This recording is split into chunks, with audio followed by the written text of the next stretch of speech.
Hello, Booktube, and welcome to another weekly reading vlog. Well, it's been actually a semi-productive reading week over here. No doubt due to the fact that I was less busy at work this week. I made progress in all of these books, some progress in all of them, but I don't think I really have that much to talk about because it's all going to be talked about in different videos as I explain going along. So my big goal was to finish off the complete stories of Oz, and I did. So finished off Glinda of Oz, but I'm not going to talk about it because I already talked about it in two separate videos from this past week.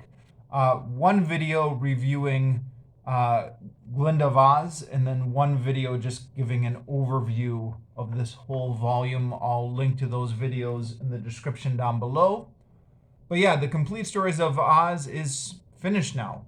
Done with that after forever chugging through that. So that being out of the way, my next goal was to finish Herodotus. And I did get some reading done in Herodotus this week. I don't have a ton to talk about here. I was reading through some of the more famous scenes in this book, scenes that I was familiar with from Dan Carlin's podcast, King of Kings, talking about the big naval battle between the Greeks and the Persians, and what was the name of the guy? Themistocles, who Dan Carlin describes as I think he calls him like a Han Solo type character. Yeah, Themistocles, who wants a big battle between the Greeks and the Persians. The other Greeks don't want it, so Themistocles traps the Greeks into the battle by sending out a messenger to the Persians and telling them where the Greek fleet is bottled up, and then, having been forced into this this big battle, the Greeks have a victory against the Persian forces, which is described in here. Tom Holland translates this well, or at least translates it very readably. I can't comment on the original Greek. I've heard it said by other sources that Herodotus is not really a military historian. So you don't get like a blow-by-blow account of where the different ships were advancing.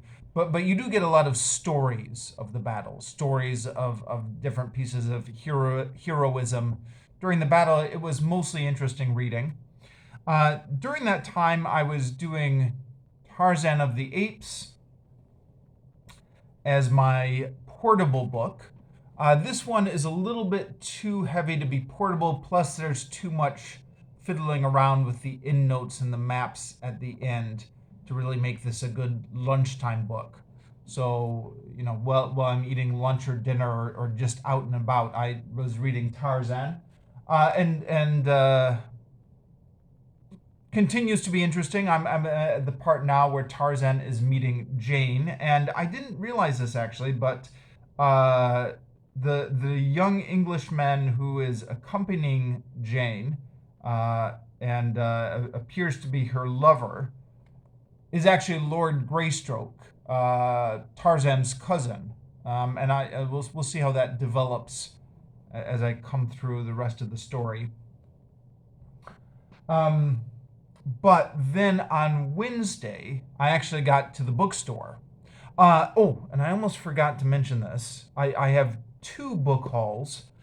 I already talked about The Invisible Man in a video earlier this week, but while I was at the bookstore, I picked up something completely in a different genre, The Diary of Anne Frank, which I am ashamed to say I have never read. So this is long overdue. I haven't started this yet. I've just acquired it, but hopefully sometime soon I'll get through this. Like I said, it's long overdue.